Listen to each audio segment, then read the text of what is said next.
सिंध में बल्दियाती इंतखाबात का दूसरा फेज आज हुआ, जिसकी वोटिंग मुकम्मल हो चुकी है, लेकिन इस वक्त गिनती जारी है और गैर हतमी और गैर सरकारी नताइज सामने आ रहे हैं। इस वक्त पाकिस्तान तहरीक इंसाफ का भी ये दावा है कि वो लीड कर रहे हैं, जमात इस्लामी का भी ये दावा है कि वो ये इलेक्शन लीड कर रहे हैं और पीपल्स पार्टी भी दावे कर रही थी कि हम ये इलेक्शन जीतेंगे। अलबत्ता एमक्यूएम पाकिस्तान ने रात देर ये फैसला किया कि वो इस इलेक्शन से बॉयकॉट करेंगे। उन्होंने पहले भी एतराज़ात उठाए थे डिलिमिटेशन के हवाले से, उन्होंने कोशिश की कि इंतखाबात मुलतवी हो जाएं, लेकिन जब इलेक्शन कमीशन ऑफ पाकिस्तान ने फैसला कर लिया कि आज ही के दिन इंतखाबात होंगे तो रात देर गए एमक्यूएम पाकिस्तान ने इस इलेक्शन से बॉयकॉट किया। लेकिन अहम फैसला जो एमक्यूएम ने किया है वो ये भी है कि वो हुकूमत का हिस्सा रहेंगे, जबकि 2 दिन से इस पर बातचीत हो रही थी और ऑप्शंस तमाम थे। एमक्यूएम पाकिस्तान का ये कहना था कि हम हुकूमत छोड़ भी सकते हैं, लेकिन हुकूमत नहीं छोड़ी, अलबत्ता इलेक्शन से बॉयकॉट किया है। इस वक्त जो सूरत हाल है इलेक्शंस पे, उस पर हम बात करेंगे, मुख्तलिफ पार्टीज़ का पॉइंट ऑफ व्यू लेंगे। सबसे पहले हमारे साथ मौजूद हैं जमात इस्लामी के रहनुमा, मेयर के कैंडिडेट भी हैं, हाफिज़ नईमुर रहमान साहब, जो कि इस वक्त हमारे साथ मौजूद हैं। नईम साहब, बहुत बहुत शुक्रिया वक्त देने के लिए। क्या सूरत हाल है? मैंने आपका स्टेटमेंट देखा कुछ देर पहले। हाफिज साहब, आप कह रहे हैं जमात इस्लामी लीड कर रही है, वहां से पाकिस्तान तहरीक इंसाफ के इमरान इस्माइल साहब दावा कर रहे हैं कि हम पहली नंबर पर हैं। बिस्मिल्लाहिर्रहमानिर्रहीम, बहुत शुक्रिया शहजाद। देखें, दावा तो हर पार्टी करती है, लेकिन नंबर्स होते हैं। मैं मोहतात हूँ बहुत बड़े दावे में, लेकिन ये बात मुझे पता है कि डिस्ट्रिक्ट सेंट्रल, डिस्ट्रिक्ट ईस्ट और डिस्ट्रिक्ट कोरंगी में हम थम्पिंग मेजॉरिटी से आगे हैं। ठीक है, तो हम इस पोजीशन में आ गए। इन 3 डिस्ट्रिक्ट में तकरीबन 120-25 यूनियन कमेटियां हैं आउट ऑफ 246। फिर हम वेस्ट में कुछ जगहों पे बहुत आगे हैं, तो हम जो है वो इवन हम यहाँ पर केमाड़ी में भी कुछ जगहों के ऊपर हैं, इसी तरह से मलीर के भी कुछ पॉकेट्स हमारे पास हम आगे हैं। तो हम तकरीबन जो है यूँ समझ लें कि हर जगह पर इस पोजीशन में हैं कि नंबर 1 पार्टी के तौर पर मौजूद हैं। नतीजे हमारा सेल हासिल कर रहा है और वो उसको कंपाइल भी कर रहा है, इसके मुताबिक मैं आपको बता रहा हूँ। लेकिन हतमी नतीजा मैंने कहा हुआ है कि हम उस वक्त बयान करेंगे जब सारे रिजल्ट हमारे पास आ जाएंगे। हमारे मुल्क का अलमिया यह है कि थोड़ी सी इंजीनियरिंग हुकूमतें बाद में भी करती हैं, तो रिजल्ट आने के बाद हमारे सारे लोग इस वक्त मौजूद हैं उन सब जगहों पे जहां से रिजल्ट हासिल करना है और नंबर्स लेने हैं। नंबर लेने के बाद उनको जो है वो साइन करवा के सील करवाना है बैग को, और उसके बाद आरओ से रिजल्ट लेना है। मैंने कहा है कि जश्न बाद में, पहले आप हाथ में रिजल्ट लेकर आएंगे तो हम उसको मानेंगे। तो हम बहुत मोहतात हैं इस मामले में, क्योंकि बहुत खेल हो जाते हैं इस दौरान में। नईम साहब, अगर आपका दावा यह है कि ईस्ट और सेंट्रल में आप इस वक्त सबसे आगे हैं, तो मेरे ख्याल से इन दोनों डिस्ट्रिक्ट्स की अगर यूसीज को मिला लिया जाए तो 80 से ऊपर होती है। तो ये दोनों बड़ी इंपॉर्टेंट जो है डिस्ट्रिक्ट्स हैं। तो क्या एग्जैक्टली आपका इलेक्शन सेल बता रहा है कि कितनी यूसीज पे इस वक्त आपकी जमात आगे है? मोर देन 100 पे हम आगे हैं। ठीक है, और ये देखें 46 यहाँ पर हैं, 45 तकरीबन यहाँ है अपना ईस्ट में, सेंट्रल में 46 हैं और कोरंगी में भी 32-33 हैं। तो आप ये सब मिला लें तो वैसे भी 120-25 बन जाते हैं। फिर जाहिर सी बात है कि मैंने आपको और जगह भी बताई है, और इसमें तकरीबन हर जगह, चंद जगह ऐसी होंगी जाहिर है इनमें, मेरे ख्याल है 10% या ज़्यादा से ज़्यादा 15% के जहाँ हम पीछे हैं, वरना हम तकरीबन सब जगह पे आगे हैं। और बिल्कुल जो मेन स्ट्रीम शहर को अल्हम्दुलिल्लाह हमने लीड किया है, और ये बहुत बड़ी तारीखी कामयाबी भी है, कमबैक भी है जमात इस्लामी का। और जमात इस्लामी जो एफर्ट कर रही थी, जो कैंपेन चला रही थी, जो कराची की आवाज़ बन रही थी, जिसको बहुत सारे लोग इग्नोर कर रहे थे कि शायद ये सिर्फ तहरीक चलाने वाले और एहतजाज करने वाले और अदालतों में जाने वाले लोग हैं, वोट इनको नहीं मिलेगा। हमने अपनी कैंपेन से, अपनी कम्युनिकेशन से, कैंपेन आपकी भरपूर थी, दूसरी जमातों के मुकाबले में आप लोगों ने बड़ी भरपूर कैंपेन की। अब देखते हैं कि हतमी नतीजा क्या आता है। लेकिन ये बताइएगा कि आपको लग रहा है कि आज जो इंतखाबात थे by and large free and fair थे, कोई बहुत बड़ी रिगिंग या धांधली के शवाहिद नहीं मिले, लॉ एंड ऑर्डर जो है वो भी काफी हद तक बेहतर ही रहा, जिस खदशे का इजहार किया जा रहा था साथ इदारों की जानिब से भी कि कोई बड़ा वाकया हो सकता है खुदा ना खास्ता? असल में वो तो रिपोर्टें जो है ना वो ऐसी हुकूमत की तरफ से आ रही थी एमक्यूएम को फेस सेविंग देने के लिए और इलेक्शन से फरार हासिल करने के लिए। मैं इसमें 2-3 बातें करता हूँ। इलेक्शन कमीशन का वो रोल जिसमें उन्होंने इलेक्शन मुनक्किद करवाया, मैं उसको अप्रिशिएट करता हूँ। और ये बहुत कोशिश की गई कि किसी भी तरीके से दबाव डालकर हुकूमत का और एमक्यूएम का, और दायरे के जिसकी टैक्टिक्स इस्तेमाल की जा सकती होंगी, इनको कहा जाए कि भाई आप इलेक्शन ना कराएं। लेकिन इलेक्शन कमीशन ने अपने नर्व्स का मुजाहरा किया और कानून के मुताबिक उन्होंने इलेक्शन करवाए। एक जमात इस्लामी थी जो 100% यकसू थी कि इलेक्शन होना चाहिए, बाकी सब में कंफ्यूजन था। ये तो चाह ही नहीं रहे थे दोनों पार्टियां, और दायरे पीटीआई वाले आखिर में तो कह रहे थे कि होना चाहिए, लेकिन कई जगहों पे उन्होंने ये भी कहा था कि इलेक्शन ना हो तो अच्छा है, इलेक्शन कमीशन में भी और कोर्ट्स में भी। बहरहाल आखिर में वो कह रहे थे कि इलेक्शन होना चाहिए। अब हम 100% यकसू थे, ये काम इन्होंने अच्छा कर दिया। उसके बाद आ जाइए आपके आज का इलेक्शन। जाहिर सी बात है कि जब आप इतने कंफ्यूजन में रखते हैं और रात 4 बजे जाकर आप हतमी तौर पर यह फैसला कर रहे हो कि सुबह इलेक्शन होगा, तो अगर ये 10% भी टर्न आउट होता ना तो मैं कराची के लोगों को सलाम पेश करता। लेकिन अल्हम्दुलिल्लाह ये टर्न आउट मेरा ख्याल है 25% से ज्यादा पे चला जाएगा। तो ये जो 25% का टर्न आउट है वैसे तो बड़ा कम है, और हमने देखा है कि कराची में जो कुछ बाय इलेक्शंस हुए हालिया महीनों में उसमें भी टर्न आउट कम था। एमक्यूएम पाकिस्तान कह रही है कि हमारा बायकॉट है जिस वजह से टर्न आउट कम हुआ है, और वो कहते हैं कि जो भी मेयर आज बनेगा वो एमक्यूएम की खैरात पे बनेगा। अरे भाई उनको कहने दें, मेरी बड़ी ख्वाहिश थी कि आज एमक्यूएम होती और उनको पता चल जाता कि वो कहां खड़े हुए हैं। देखें अभी लेटेस्ट जो 2 इंतखाबात हुए ना, जो एक कौमी इंतखाब हुआ 2018 का, उसमें एमक्यूएम की पोजीशन देख लें, और उसके बाद कैंटोनमेंट बोर्ड का इंतखाबात हुए, उसमें एमक्यूएम की पोजीशन देख लें। जमात इस्लामी तो तीसरे नंबर की पार्टी थी और एमक्यूएम से 1/3 वोट से आगे थी। तो ठीक है ना, कोई हम वो पुरानी वाली बात नहीं है 2001 का हवाला देते हैं कि हमारी खैरात वेरात। अब इनको जाहिर है और क्या करें, खंबई नजर आएंगे ना, अब क्या करेंगे ये। लेकिन बहरहाल इनको कहने दें। लेकिन अगर ये होते, अच्छा पार्टी नंबर 1 तो कराची की मेन स्ट्रीम नंबर 1 पार्टी तो पीटीआई थी ना। अब आप उसको लाख कहें कि उनको सीटें ज्यादा दी गई थी, लेकिन बहरहाल उनको वोट पड़े थे 2018 में, और ज्यादा पड़े थे। तो जहां 90 हजार वोट थे जिन इलाकों में उनके एक कौमी असम्बली पे, अब आप जाकर देखें वहां जमात इस्लामी ने उनको तकरीबन डबल नहीं तो कम अज कम जो है वो 1/3 यानी 2/3 अगर उनके हैं तो मतलब 100 हमारे हैं। तो हमने बहुत अच्छे मार्जिन से उनको जगह जगह जो है वो हराया है।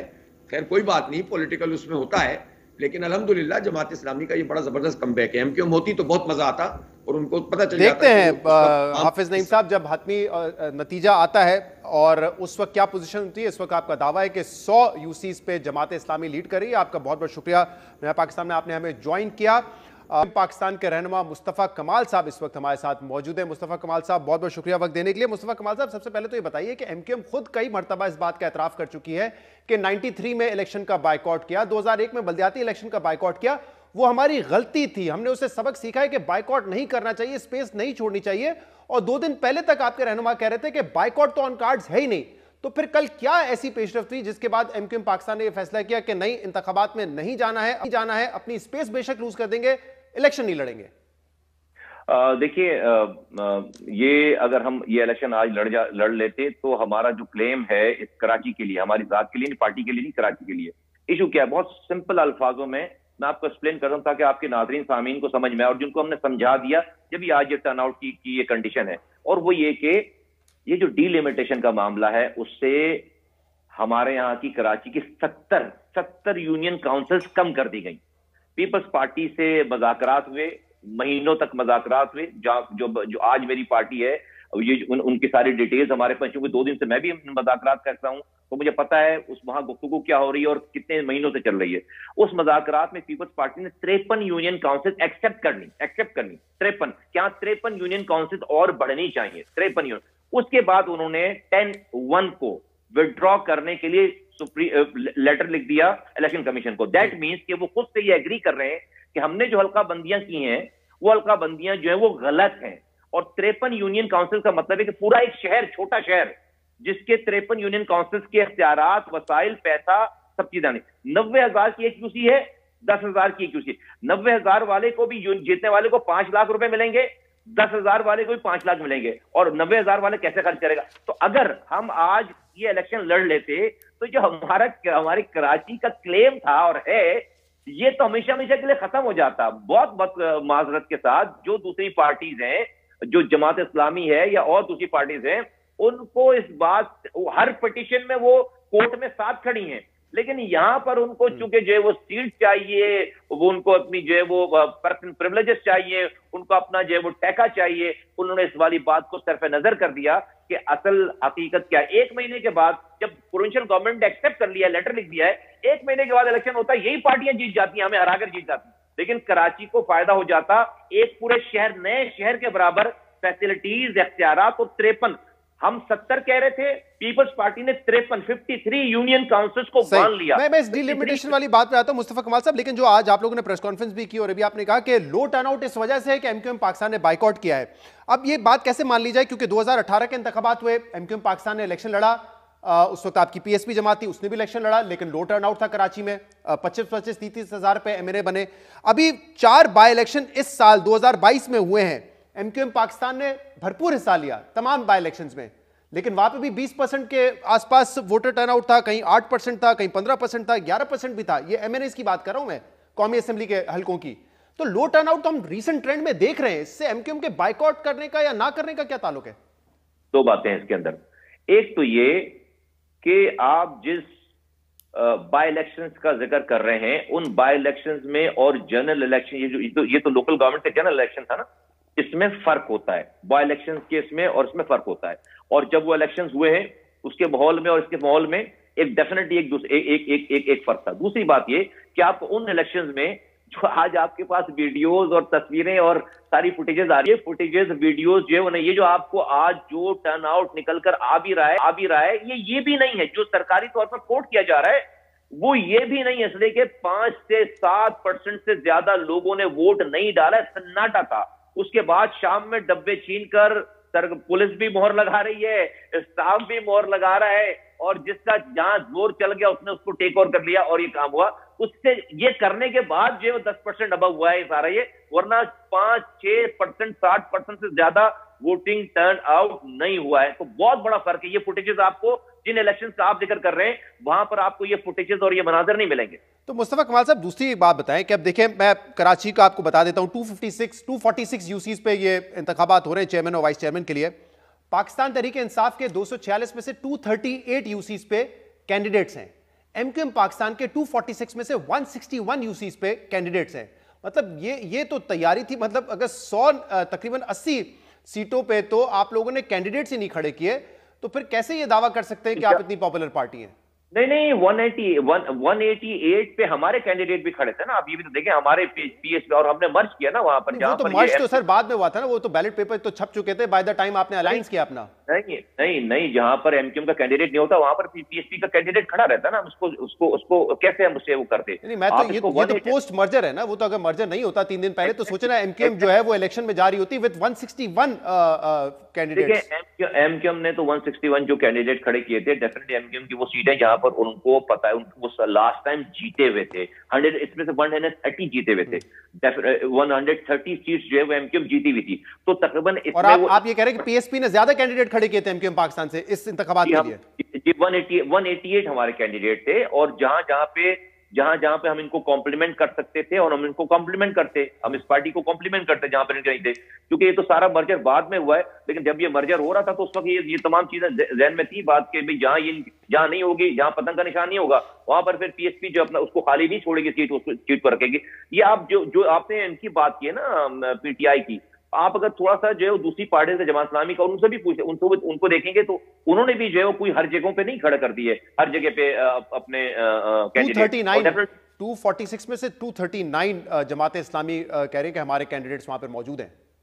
वेल आई डाउट, मेरा ख्याल है जमात इस्लामी का नंबर इससे पहले जो इसके कुछ और आए नंबर, और मेरा नहीं ख्याल है कि जो है वो ये फिर किसी को इलाक करके मुस्तफा कमाल साहब, क्योंकि जो आपके मुखालफिन है वो ये कह रहे हैं कि आप लोग इस इलेक्शन से बेसिकली भागे हैं क्योंकि आपको लग रहा था आप हार जाएंगे। जमात इस्लामी कहती है, तहरीक इंसाफ कहती है कि हम भी शहरी जो है हल्का उनके वोट लेते हैं, यानी कि उनका वोट बैंक आपका वोट बैंक सिमिलर है।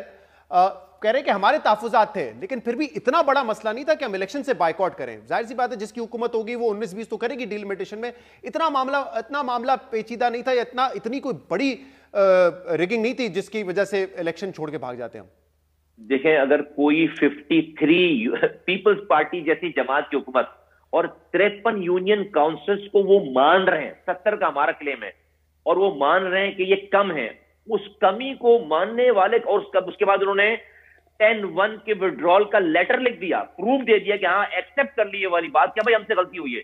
इसको अगर कोई कहे कि ये 19-20 की रिगिंग है तो मैं उसके लिए दुआए खैरी कर सकता हूं, अल्लाह ताला उनको अक्ल सलीम दे और इस तमाम दुनियावी चकाचौंध से और दुनियावी मराज को से बाहर आकर लोगों के लिए, वाकई लोगों के और के लिए फैसले कर। और वो जमातें जो खास तौर पर इस्लाम का नाम लेती हैं, अल्लाह ताला से बस दुआ है कि अल्लाह ताला जो है ना बस वो रहम करे। लानतुलिल्लाहि अलल काज़िबीन, झूठों पर अल्लाह की लानत। अगर ये 19-20 इसको कहते हैं तो इससे बड़ा झूठ कोई और नहीं है।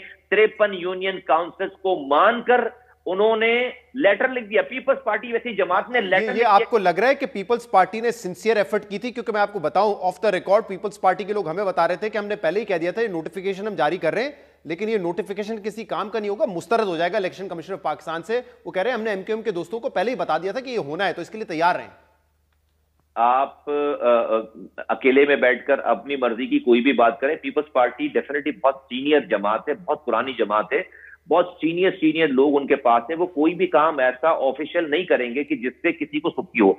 बिल्कुल दोनों तरफ के वकला ने, दोनों तरफ के लॉ को, कॉन्स्टिट्यूशन व पाकिस्तान को, प्रोविंशियल गवर्नमेंट के लॉ को, लोकल गवर्नमेंट के लॉ को, इलेक्शन कमीशन के लॉज को समझने वाले बड़े बड़े जय्यद किस्म के जो है वो वकला मौजूद थे, जिनकी सुपरविजन में ये चीजें जो है वो डिसाइड हुई हैं और उसको प्रोसीड कराया गया। देखिए, सुप्रीम कोर्ट ने ये ऑर्डर दिए थे कि आप हमारे पास ना आए, आपका मसला प्रोविंशियल गवर्नमेंट के पास है, आप उसके पास जाकर अपनी रेमेडी लें। और वो रेमेडी यही थी कि हम सेक्शन 10(1) को विड्रॉ करें। सेक्शन 10(1) के विड्रॉ का मतलब यह है कि प्रोविंशियल गवर्नमेंट ये कह रही कि हाँ हमसे इसकी उर्दू तर्जुमा यह है कि हाँ से गलती हुई है। उन्होंने पाकिस्तान से गलती होने का लेटर लिख दिया बाकायदा। एमक्यूएम पाकिस्तान ने जो है बाइकआउट का फैसला किया। दूसरी तरफ से एक और फैसला जिस पर नजरसानी भी की गई, आप लोगों ने कहा था कि तमाम ऑप्शंस ओपन है, वो है या तो फेडरल हुकूमत से अलग हो जाए, यानी कि आपके मिनिस्टर्स इस्तीफा दे दें, या फिर हुकूमत से ही बाहर आ जाएं।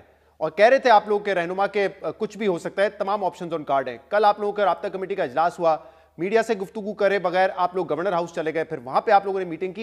ये क्या हुआ कि आप लोगों ने इवेंचुअली ये सोचा कि ठीक है इलेक्शन का बाइकआउट कर रहे हैं, लेकिन हुकूमत अभी भी नहीं छोड़ेंगे हम? क्यों, किस नतीजे पर पहुंचे आप लोग? देखिए, हुकूमत छोड़ने का मसला नहीं है, पाकिस्तान का मसला है। जो आज की सिचुएशन है, अगर हम हुकूमत से बाहर भी आ जाते हैं, हमारी शायद अना की तस्कीन हो जाएगी। कल डॉलर कहां जाएगा? कल ये पाकिस्तान की वैसी माशाल्लाह से खान साहब ने जो है वो कम इस मुल्क की दुर्गत मचा रखी है कि अभी हम और इसके अंदर और इस तेल डालें, इस जलती पे तेल डालें। हमने सेंसिबल काम किया है। हमने अपनी जात के लिए इस मुल्क की इकोनॉमी को, मुल्क की सलामती को, जमहूरियत की स्टेबिलिटी को हमने दांव पर नहीं लगाया। एमक्यूएम का सिर्फ एक बयान आता और बयान आने के बाद हम इस सुबह जो है वो सिर्फ बाहर आ जाते, तो ये आपका डॉलर कहां जाता? ये जो आपकी प्लेजेस हुई हैं 10 अरब डॉलर की, ये जब ये खबर चल रही होती, जब हुकूमत के पास तो नंबर ही नहीं है पूरे, तो वो कहां जाते हैं वो प्लेजेस? हमने पाकिस्तान की खातिर अपनी इस कदम से, इंतहाई कदम से, जो हमें फायदा दे सकती हैं चीजें, हमने उससे अपने आप को बचाया। ये मुस्तफा साहब, ये एमक्यूएम पाकिस्तान का अपना फैसला था या नून लीग ने आपको कन्विंस कहा कि हुकूमत में रहें, या फिर किसी और का फैसला था और किसी और ने मजबूर किया कि नहीं इस वक्त हुकूमत से तो बाहर आप नहीं आ सकते? क्योंकि मैं इसमें कॉन्टेक्स्ट बता दूं, फवाद चौधरी साहब ने अभी 2 दिन पहले कहा है कि एमक्यूएम पाकिस्तान जब हमारी इत्तेहादी थी तब भी हम मैनेज नहीं करते थे, जो इनको मैनेज करने वाले थे हम उनसे राब्ता करते थे। आज भी अगर इन्होंने हुकूमत से बाहर आना है तो ये इनका अपना फैसला नहीं होगा, इनको कहा जाएगा कि आप हुकूमत में रहें या बाहर रह जाए। ये हुब्बुल वतनी ना हमारे ब्लड में, किसी और के कहने पे मैं मुहिब्बे वतन नहीं हो सकता। ये इस पाकिस्तान का दर्द हमसे ज्यादा किसी के पास नहीं है। हम वो लोग हैं जो इस पाकिस्तान बनाने वालों की औलादे हैं। इस पाकिस्तान की अगर कहीं सबसे ज्यादा फिक्र है तो इस कराची के रहने वालों को बहुत ज्यादा इसकी फिक्र है। कोई हमें बोलकर मुहिब्बे वतन नहीं बना सकता। हम जो जिन साहब का आप जिक्र कर रहे हैं, मैं उसके ऊपर क्या कमेंट करूं कि पहले वो क्या कहते थे, अब क्या कहते हैं, उनको कौन, अभी मतलब उस पर तबसरा करना, बात करना ही जो अपनी बात जाहिर करने वाली बात है। मैं सिर्फ अपनी बात आपको कर सकता हूं। देखिए, मुझे तो अभी 2 दिन डेफिनेटली हुए, मुझे दो दिनों में इतनी सारी मीटिंग्स हो गई हैं, इतनी जगहों पे हो गई हैं कि मुझे 2 दिनों में सारा बैकग्राउंड मेरे सामने है कि कब से क्या क्या चीजें जो चल रही थी। तो मैं बड़ा ऑनेस्टली मैं आपको ये बता रहा हूं कि बड़ा ये कॉशियस, ये अपना कॉन्शियस डिसीजन है सारा, ये अपना डिसीजन है सारा ये हमने खुद। लेकिन एक और वजह थी जो आप पहले बताया करते थे कि क्यों एमक्यूएम पाकिस्तान कभी हुकूमत से बाहर नहीं आएगी। आपने कहा इनके बड़े केसेस हैं, रॉ की जेआईटी में खालिद मकबूल का नाम है और केसेस में इनका नाम है, तो ये तो हिम्मत ही नहीं कर सकते कि हुकूमत से बाहर आ जाए, वो तमाम चीजें खुल जाएंगी। ये पहले आपका मौक़िफ़ था। लास्ट वीक आपने मेरे प्रोग्राम में कहा मैं तमाम अपनी पुरानी बातों पे कायम हूं। आपको लगता है कि ये भी वजह है कि एमक्यूएम पाकिस्तान ने कहा कि बेहतरी इसी में, हुकूमत में रहो वरना केसेस खुल जाएंगे हमारे? देखिए, उससे तो रियासत ने इन सारी बातों को जो है वो सरफे नजर करके रियासत ने तो पार्टनरशिप कर ली है ना। तो उन चीजों को तो अब सामने रखकर किसी को डराया नहीं जा रहा। वही तो कह रहा हूं, रियासत से पार्टनरशिप तोड़ नहीं सकते ना इस वक्त। नहीं नहीं, मैं यही कह रहा हूं ना कि रियासत ने, हुकूमत ने पार्टनरशिप कर ली ना, उसको तो लॉन्ग टाइम हो गया सारा, उससे तो बहुत आगे चली गई। तो कोई ऐसा नहीं हुआ कहीं पे भी कि भाई आपके सामने केस रख दी हो, मेरे सामने कम से कम ये बात नहीं कि आपके सामने केस रख दी हो।